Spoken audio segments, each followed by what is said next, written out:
Imagine the scene. It is 55 BC. A fleet of Roman warships appears off the white cliffs of Kent.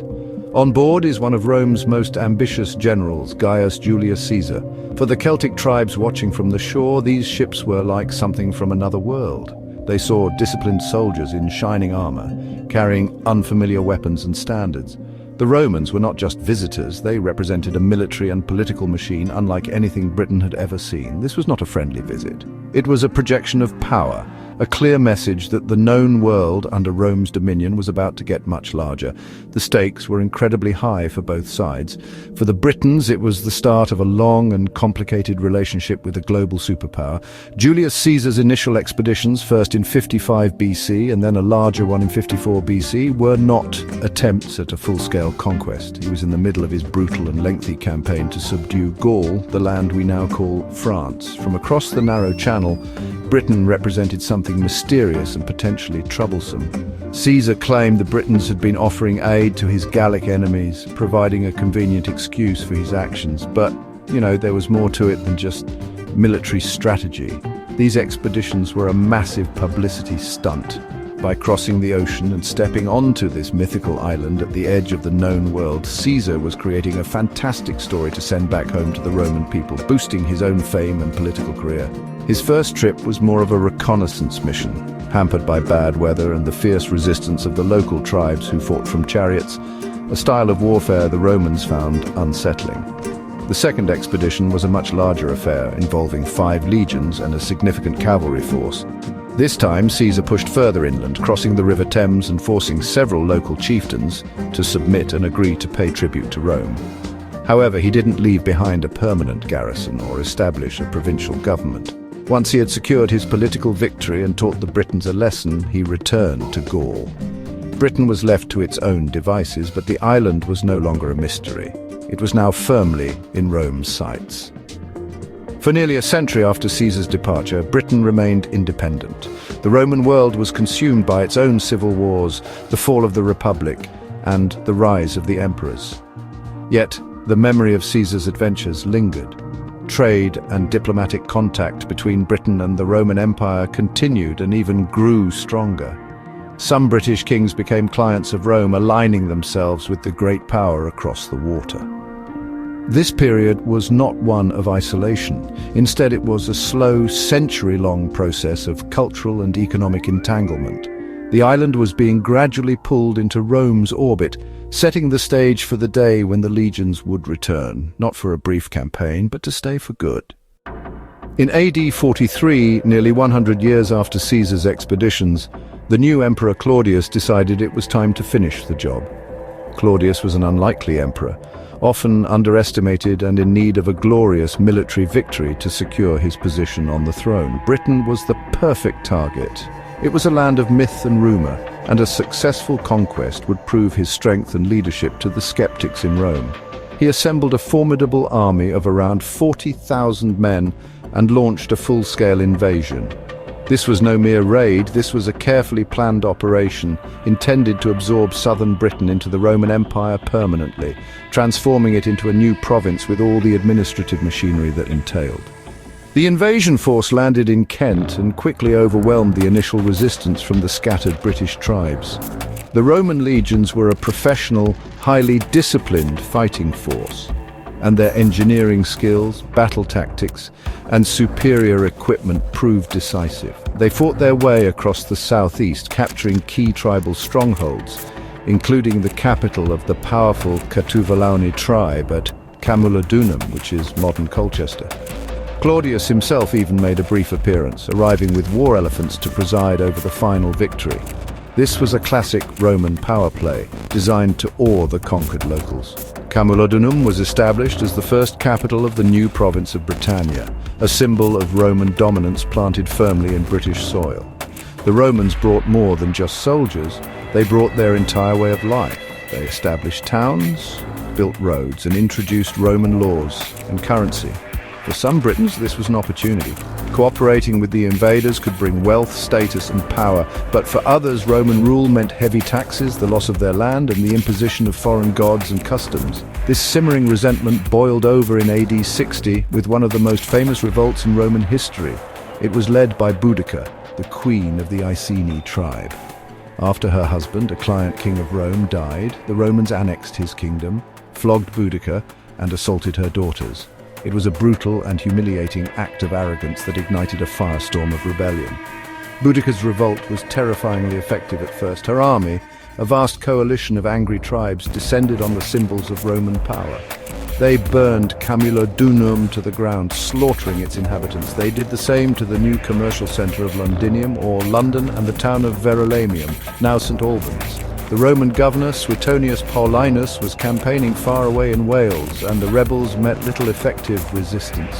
For a moment it seemed as if Roman Britain might be completely destroyed. However, Paulinus marched his legions back and finally confronted Boudica's massive army. In a pitched battle, Roman discipline and tactics triumphed over the sheer numbers of the Britons. The rebellion was crushed, and Boudica died shortly after. The revolt was a brutal lesson for both sides. For the Britons, it showed the futility of armed resistance, and for the Romans, it was a shocking reminder of the dangers of mismanaging a proud and newly conquered people. After the trauma of Boudica's rebellion, a period of relative peace and consolidation began, often known as the Pax Romana, or Roman peace. The Romans understood that military force alone was not enough to hold a province. They needed to win over the local aristocracy and make Roman life seem attractive. They did this by building impressive new towns and cities with all the amenities a Roman would expect. Forums for public business, basilicas for law courts, temples for worship, and amphitheatres for entertainment. Villas, large country estates with mosaics and underfloor heating, began to appear across the landscape, owned by both Roman settlers and wealthy Britons who had adopted Roman customs. This was the birth of a new Romano-British culture. Daily life for many people in Britain was transformed. A vast network of straight, well-engineered roads connected the new towns and military forts, allowing the army to move quickly, but also enabling trade and communication on an unprecedented scale. Goods from across the empire, like wine from Gaul, olive oil from Spain, and fine pottery from North Africa, became available in British markets. In return, Britain exported its own resources, such as grain, cattle, and minerals like lead, tin, and gold. For the first time, Britain was fully integrated into a European-wide economy. Latin became the language of government, business, and the educated elite, and many Britons learned to read and write, a skill that had been very rare before the conquest. However, not all of Britain was pacified. The north remained a wild and contested frontier. The tribes of what is now northern England and Scotland fiercely resisted Roman attempts to expand further. After decades of costly and frustrating campaigns, the Emperor Hadrian decided on a different strategy. Around AD 122, he ordered the construction of a massive wall stretching 73 miles from coast to coast. Hadrian's wall was not just a simple barrier, it was a heavily fortified border, complete with forts, mile castles and turrets manned by thousands of auxiliary troops. It was a monumental statement of Roman power, marking the absolute limit of the empire. It was a line drawn on the map, saying this far and no further. Life along the wall was a world away from the comfortable villas of the south. It was a military zone populated by soldiers from all corners of the empire, from Spain, Gaul, and even Syria. These soldiers and their families lived in settlements called vici that grew up around the forts, creating unique multicultural communities on the very edge of the Roman world. We know a great deal about their lives thanks to incredible archaeological finds like the Vindolanda writing tablets. These thin wooden postcards contain personal letters, supply lists, and even a birthday party invitation, giving us a direct and intimate glimpse into the everyday concerns of the people living and working on this remote and often dangerous frontier. The stability of the 2nd century began to fray as the Roman Empire entered a period of crisis in the 3rd century. The problems were empire-wide, but they were felt acutely in a frontier province like Britannia. The island faced threats from multiple directions. From the north, the tribes of Caledonia, later known as the Picts, launched increasingly bold raids across Hadrian's Wall, forcing the Romans to constantly defend their border. To the east and south, a new menace appeared on the seas. Saxon pirates from northern Germany and Denmark began raiding the coastline, attacking towns and trade routes, This constant low-level warfare put immense pressure on the province's military resources and its economy. In response to these threats, the Romans were forced to adapt. They built a chain of new fortifications along the south and east coasts, known as the Saxon shore forts. These were powerful coastal defences designed to counter the pirate raids, protecting shipping and vital economic centres. The army in Britain also grew in importance, and its commanders became powerful political figures. On several occasions, the governor of Britain or a leading general would be declared emperor by his own troops, leading to civil wars that drained the province of soldiers who were sent to fight for their claimant on the continent. This created power vacuums that Britain's enemies were quick to exploit. Christianity also began to spread throughout the province during this period, adding another layer of complexity to Romano-British society. Initially a minority faith, it grew steadily, especially after Emperor Constantine converted in the early 4th century. We find evidence of Christians in towns and in the countryside, sometimes worshipping in secret, at other times more openly. The story of St. Alban, Britain's first martyr, who was said to have been executed for sheltering a Christian priest, dates from this era of persecution before the faith was officially tolerated. The rise of Christianity represented a profound cultural shift, introducing new beliefs and a new moral framework that would have a lasting impact long after the legions had gone. By the late 4th century, the province was in a state of permanent crisis. A major coordinated attack in AD 367, sometimes called the Great Conspiracy, saw Picts from the north, Scotti from Ireland, and Saxons from the sea all launch simultaneous raids that overwhelmed the island's defences.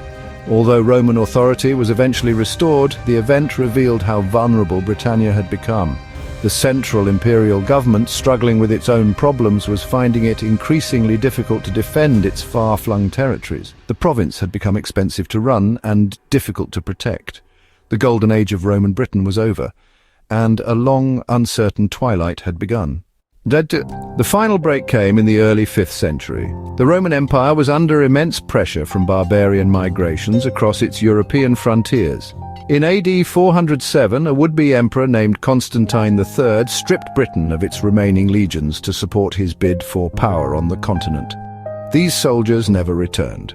A few years later, in AD 410, the Romano-British elites, facing renewed attacks from Saxon raiders, reportedly sent a plea for help to the Emperor Honorius. His reply was stark and simple. They would have to look to their own defences. This was not a formal declaration of the end of Roman rule, but it was the practical reality. The umbilical cord connecting Britain to the empire had been severed. The withdrawal of the Roman military and administrative machine left a huge void. For over 350 years, Britain had relied on Rome for its defence, its government, and its economic stability. Now it was on its own. The sophisticated urban culture began to collapse.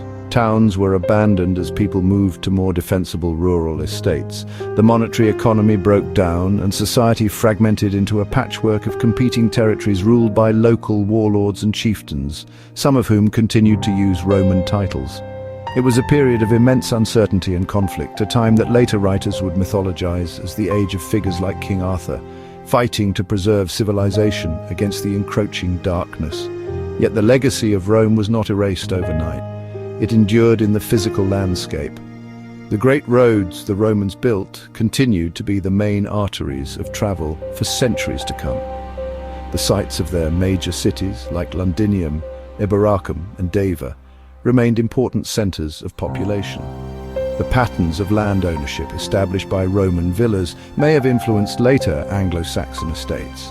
And while the Latin language faded from common use, it survived within the Christian Church, which itself was a Roman import that would play a crucial role in shaping the future of the island.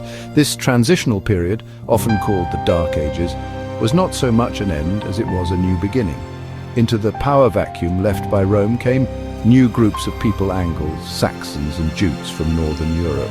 They arrived first as mercenaries hired by British warlords, but soon came as settlers and conquerors. Over the next 2 centuries, they would establish their own kingdoms and lay the foundations for a new nation, England. The story of Roman Britain thus closes with the end of one world and the slow, painful birth of another, built upon the enduring ruins and memories of the great empire that had once claimed this island at the edge of the world as its own.